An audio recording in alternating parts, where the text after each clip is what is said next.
मी सध्या एका मलब्यावरती उभा आहे. हा मलबा नाही आहे, तर इथं होतं अतिक्रमण. औरंगाबाद शहरामध्ये असे वेगवेगळ्या ठिकाणी अतिक्रमणं केली होती.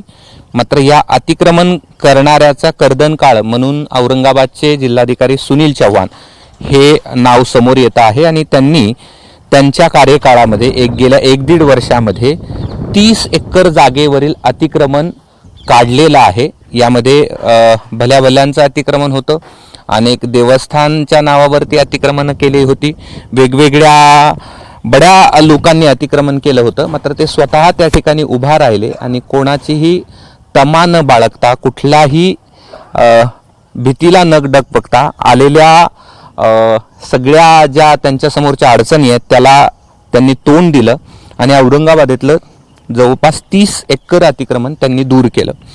खरं तर पहिलं तर तुमचं अभिनंदन, कारण एवढ्या कमी काळामध्ये एवढं अतिक्रमण निघत नाही. परंतु तुमचा अतिक्रमणाचा हेतू काय, म्हणजे काढण्यामागचा? मी जिल्हाधिकारी मी तो ऑगस्ट 2020 पासून इथं आहे. मी जेव्हा चार्ज घेतल्यानंतर माझ्या लक्षात आलं की बऱ्याचशा शासकीय जमिनीवर जिथं आपण उभा आहोत ही सुद्धा किल्ल्यावरची शासकीय जमीन आहे. म्हणजे आमचं जे गव्हर्नमेंट कॉलेज आहे, शासकीय महाविद्यालय, त्याच्या ह्या जागा आहेत सगळ्या. मग ह्या जागेवर वेगळ्या नावाखाली लोकांनी कोणी मांडव साहित्य ठेवण्यासाठी, कोणी राहण्यासाठी, वेगळ्या कारणासाठी वापर सुरू केला होता. ह्या बाबी माझ्या लक्षात आल्या. तदनंतर आम्ही याच्या संदर्भातली तपासणी पूर्ण केली, डॉक्युमेंटची तपासणी पूर्ण केली आणि फोर्स वापरून म्हणजे एक चांगली टीम बांधून त्याच्यामध्ये मी खास करून माझे प्रांत अधिकारी, माझे इथले लोकल प्रांत अधिकारी रोडगे, तहसीलदार यांचं कौतुक करेल की त्यांनी सुद्धा हे करण्यामध्ये सहभाग घेतला. आणि आपण राईटली सांगितलं की जवळजवळ 30 एकर जागेवरचं अतिक्रमण आम्ही गेल्या म्हणजे साधारणतः 1-1.5 वर्षापासून काढलेलं आहे. आणि या माध्यमातून जी जमीन मोकळी केली ही सगळी शासकीय जागा आहे, ही अर्बन बिल्डेबल स्पेस आहे. ह्या सगळ्या जागा चांगल्या कामासाठी वापरता येतील. बरं, याची बाजार मूल्य किती आहे आणि किती दिवसांपासून हे सगळं अतिक्रमण होतं? नाही, आता मी तुम्हाला सांगितलं की जसं लेबर कॉलनी बघितलं तर लेबर कॉलनी ही कॉलनी 50-52 पासून बांधली होती. नंतर 85 मध्ये तिच्यामध्ये विकास केला गेला आणि तिथलं ती बेसिकली सरकारी लोकांना राहण्यासाठी दिलेले सेवा निवासस्थान होते. जोपर्यंत तुम्ही सरकारी नोकरीमध्ये आहेत तोपर्यंत निवासस्थान वापरायचं. रिटायर झाल्याच्या नंतर ते निवासस्थान त्यातल्या टर्म्स कंडिशनप्रमाणे परत करायचं. परंतु अशा गोष्टी घडल्या नाहीत. त्या लोकांनी तसेच ठेवले, त्यांच्या वारसाने ठेवले, त्याच्या विक्री झाल्या. आणि त्यानंतर दोन्ही न्यायालय, माननीय उच्च न्यायालय औरंगाबाद याच्यामध्ये 3दा आणि माननीय सर्वोच्च न्यायालयामध्ये 2दा हे प्रकरण गेलं. परंतु न्यायालयीन लढा सुद्धा, कारण गव्हर्नमेंटचं रेकॉर्ड एकदम चांगलं होतं, आम्ही जिंकला आणि ते अतिक्रमण काढलं. म्हणजे तुम्ही बघितलं तर म्हणजे 50-52 पासूनचं अतिक्रमण ते आतापर्यंत, आता हे उभं आहे हे सुद्धा 15-20 वर्षाचं जुनं अतिक्रमण आहे. अशा प्रकारे अनेक अतिक्रमण आहेत. म्हणजे तुम्ही 6 अतिक्रमण निघाले की एक तर लेबर कॉलनीचं काढलं, हे केले आर्कचं काढलं, त्याच्यानंतर चौका गायरान तिथं अतिक्रमण होतं, त्याच्यानंतर पडेगावला अतिक्रमण होतं, नंतर हिमायतबागच्या परिसरामध्ये अतिक्रमण केलं होतं. अशा सगळेच अतिक्रमण बघितले तर साधारणतः 30 एकर जागा आपण रिकामी केली. आपण विचारलं याचं RRचं मूल्य म्हणजे रेडी रेकनरचं मूल्य साधारणतः 145-150 कोटी. पण ह्या सगळ्या जागा औरंगाबादच्या एवढ्या मध्यवस्तीत आहेत की या सगळ्या जागा 7-8 हजार रुपये स्क्वेअर फुटाने विकल्या जातील अशा आहेत. म्हणजे बोलताना जर म्हणलं तर बाजार मूल्य काढलं तर इट इज अराउंड 900 म्हणजे 900 ते 1000 कोटी असं याचं बाजार मूल्य आहे. बरं, अतिक्रमण काढत असताना आरोप होतात.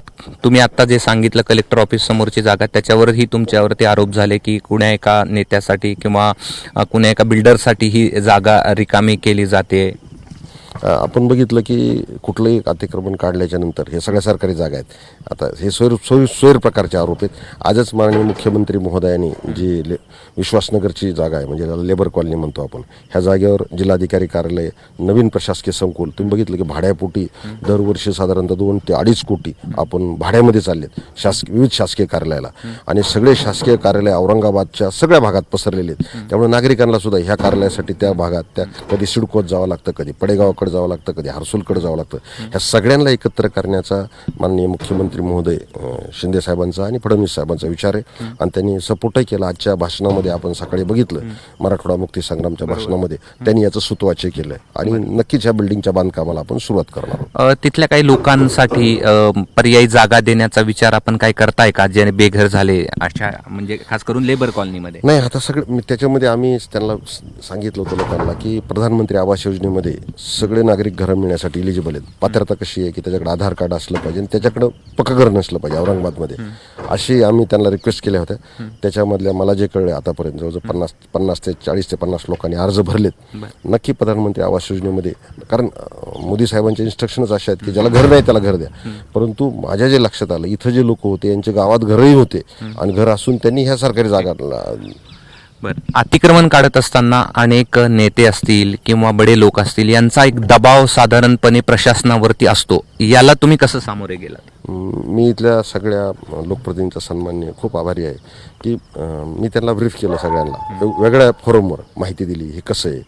आणि ही माहिती मंत्रालयापर्यंत माझे सगळे मंत्री महोदय आहेत, उपमुख्यमंत्री महोदय आहेत, मुख्यमंत्री महोदय ह्याला दिल्याच्या नंतर दे वर कन्व्हिन्स. आणि सगळ्यात महत्त्वाचं प्रत्येकाचं म्हणणं होतं की न्यायालयीन लढ्यामध्ये जो चालू आहे त्याच्या संदर्भात फाईट आऊट करा. आणि सगळ्या ठिकाणी न्यायालयाने मान्य केल्यामुळे मला असा कोणाचा विरोध झाला नाही. आणि हे सगळं जे चालू आहे हे सार्वजनिक हितासाठी चाललेलं आहे, असं म्हणजे कोणाच्या तरी घशात घालण्यासाठी नाही, तर उलट कोणाच्या तरी घशातली जागा आपण काढली ह्याच्यासाठी चालू. दबाव येतो, चर्चा होती. मी त्याला वेगळ्या अर्थाने घेईन की ते संबंधित सुद्धा जे अतिक्रमण करतात ते सन्मान्य राजकीय नेत्यांकडे जातात, ते चर्चेला येतात. पण हे पहा, कुठली शासकीय जबाबदारी पार पाडताना लोक चर्चेला येणं, त्यांच्याशी चर्चा करणे, आम्ही त्याला दबाव म्हणत नाही. हे लोकशाहीचं माध्यम आहे, ते त्यांचे व्ह्यूज ठेवतात, they are putting up their views. आणि आम्ही आमच्या पद्धतीने त्यांना कन्व्हिन्स केलं. परंतु मला जी कारवाई करायची होती कायद्याच्या चाकोरीमध्ये केल्या गेली, त्यामुळे नक्कीच त्याला कायद्याचं अधिष्ठान आहे. निश्चितच हे होते जिल्हाधिकारी सुनील चव्हाण यांनी अशा प्रकारचं 30 एकरावरचं अतिक्रमण त्यांनी काढलेलं आहे. शासकीय जमीन पुन्हा शासनाच्या ताब्यामध्ये आणून दिलेली आहे आणि ज्याचं बाजार मूल्य जे आहे ते बाजार मूल्य हे जवळपास 900 कोटी एवढं होतं. आणि त्यामुळे 30 एकर जागा जी अतिक्रमण केलेलं होतं ती आता त्यांनी मात्र आता मोकळा श्वास घेतला आणि याची सर्वस्वी जे यासाठी ज्यांना क्रेडिट द्यावं ते औरंगाबादचे जिल्हाधिकारी सुनील चव्हाण आहेत. कॅमेरामन धनंजय दारुंटेसह मी कृष्णा केंडे, एबीपी माझा, औरंगाबाद. एबीपी माझा, उघडा डोळे बघा नीट.